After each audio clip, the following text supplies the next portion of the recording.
And good afternoon, everybody. It is once again Friday, 12 o'clock, same place, same time, our lunch and learn session at the Dutch Mentor.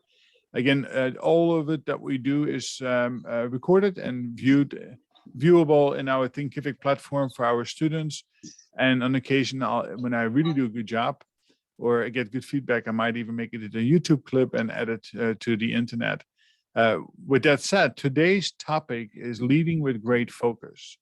It's probably one of those things that we struggle with most, for the simple fact that there are so many distractors and noises that are interruptive to our thought process, the things that we do, that really steals our time. And that is something of great concern. There's a real example here right now that as I'm trying to make the introduction, I'm hearing noises coming from outside of my own environment, right? So that is, I can control this. I'm going to do this for an example. I have to now take my thought away and I have to say, who is not on mute? How can I silence that and do away with the external noises that is, can be disruptive? Think about that for yourself. And I know that Stephanie is on. Stephanie and I have had many conversations around this, that working in a bullpen environment is very disruptive to focus, right? So sometimes we have to come up with alternate ways of finding quiet time that allows you to focus without disruption. So today, I'm going to take a slightly different spin on this. But the topic, again, leading with great focus is, after all, a responsibility of a leader. So that is a leader of one or a leader of many. And the best way to look at it is it starts with a communication model. And a communication model, you say, what does that mean? So, well, focus starts by having a really crystal clear vision. That if you don't have an end goal in mind, then it is very difficult to bring focus to what it is you're trying to accomplish. And that is, so enough time needs to be spent. Now you say, well, we do this on the strategic level, we do this on the corporate level. Yes, you do. But also this needs to be done for you as a person, for you as the team that you lead, or the department or the division that you lead.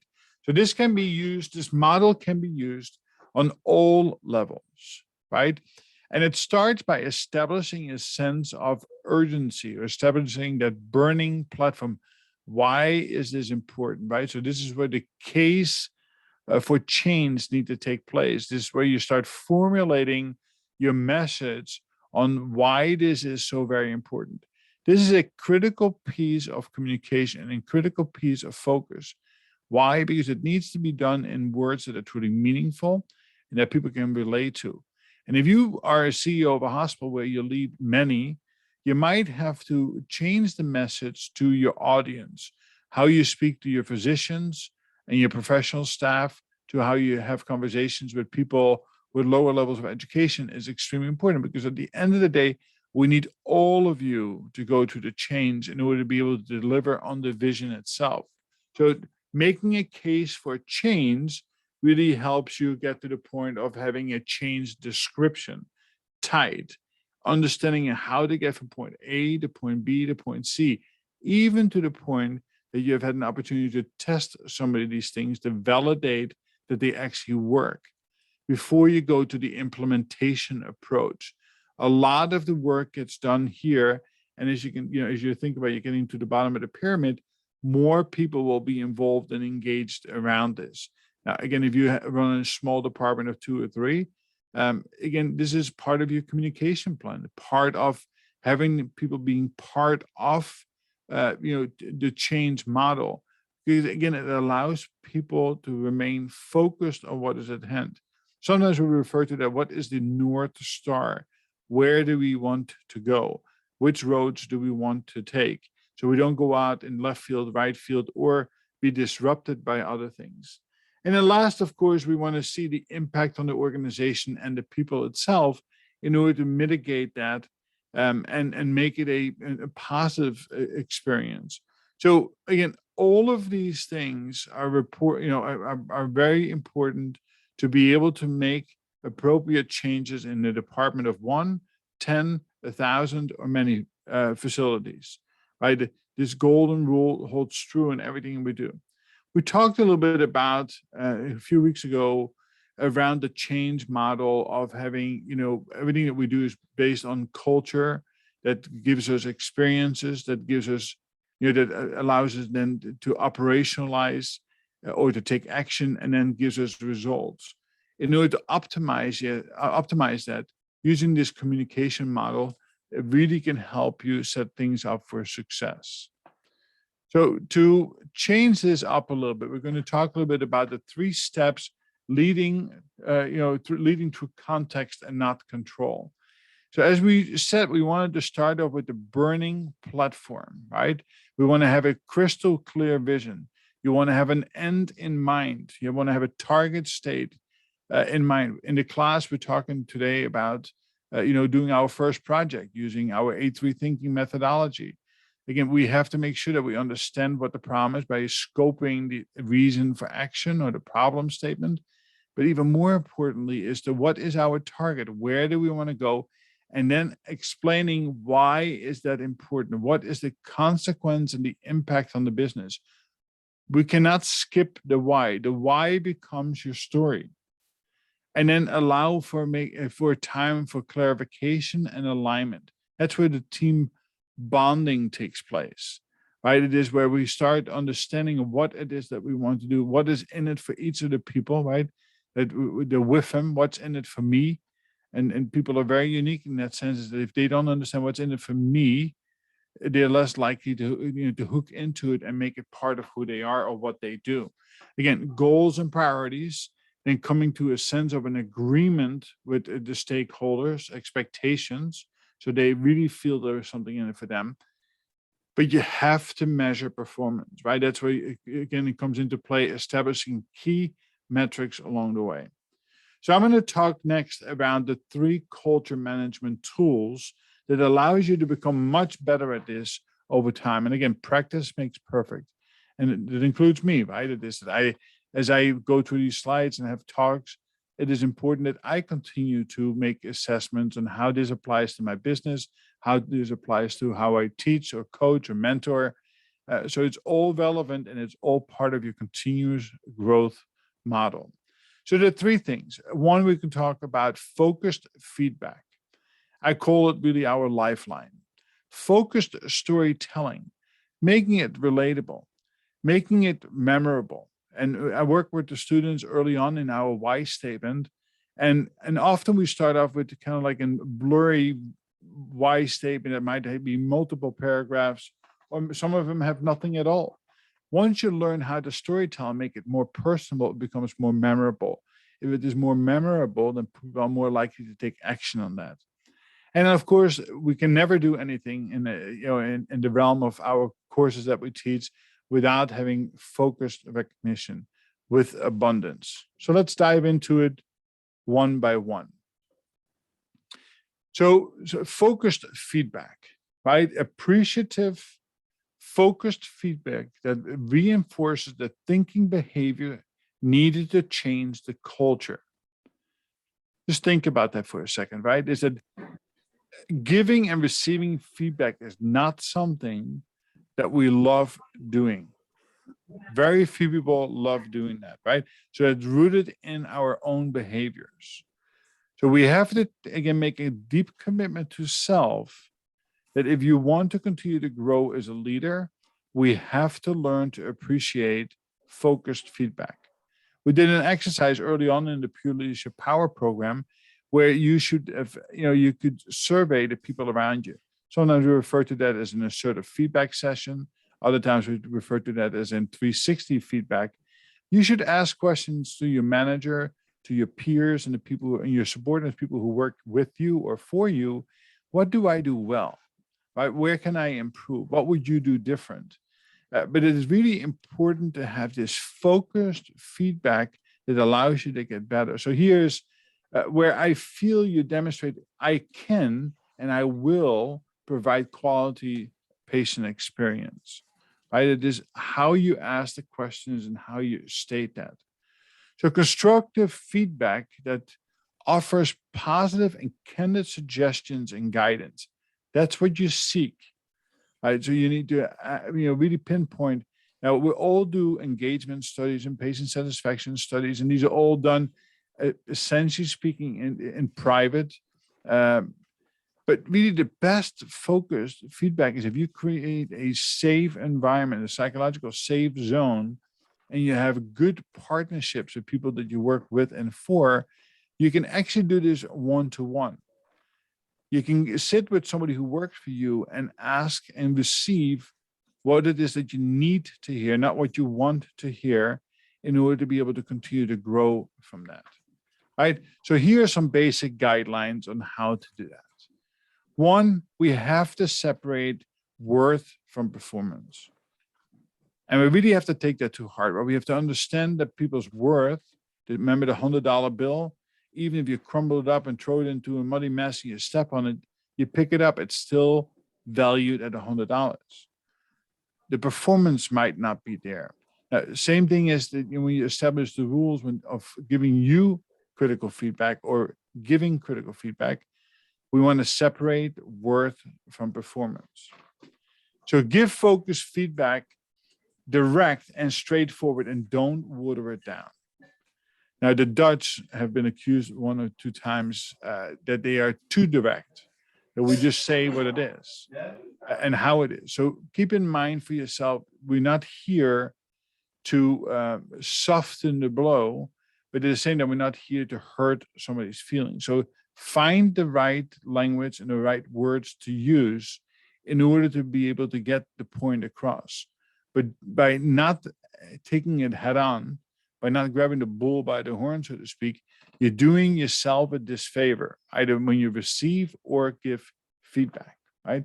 So here, I feel sharing a subjective, less threatening perception versus an objective, official truth that could make the person feel harshly judged, right? So I versus we. By using the word we lessen the power of what we say. We want to say I. You want to own what you say. And by saying even more, it establishes that there are many demonstrable behaviors. Therefore, there is a greater sense for improvement. And I've told you the story that, that I was told a long time ago, is that if somebody comes up to me and says, Walter, your hair is funny, I say, screw you, get lost. If the second person comes to me and says, Walter, your hair is funny, I say, whatever. If the third person comes to me and says, hey, Walter, your hair looks funny, you know what I need to do? I need to go to the nearest mirror and look in the mirror and say, listen, what do I need to change? Same thing here is that especially when you see behaviors that are consistent and repeat, make sure that they are addressed accordingly, right? And don't dance around the issue. All right. Centers of cultural beliefs around focused storytelling. It is extremely powerful to get to know each other. So on April 1st, I'm going to have an outside speaker, actually a speaker from Austria. She's currently residing in England, who is going to give us a talk on the Lunch and Learn around cultural sensitivities in performance management and building teams. And I truly believe that, we have a lot of new, words that are being flung around about diversity and inclusion. And sometimes I feel that people are just, complete the checkbox and say, listen, now I have X, Y, and Z in my team. Therefore, we have diversity and inclusion. That's not true, right? It is really when we have a much deeper appreciation and understanding of the cultures that we come from, the experiences that we have gained, allowing each of us to tell our stories, learn how to relate rather than compare, is how we can take things to a whole new level of performance. Now, in order to be able to tell a story, we have to learn to be more concise. It is something that is slightly longer than elevator speeds. In other words, a little bit more than 20 seconds, but certainly under a minute.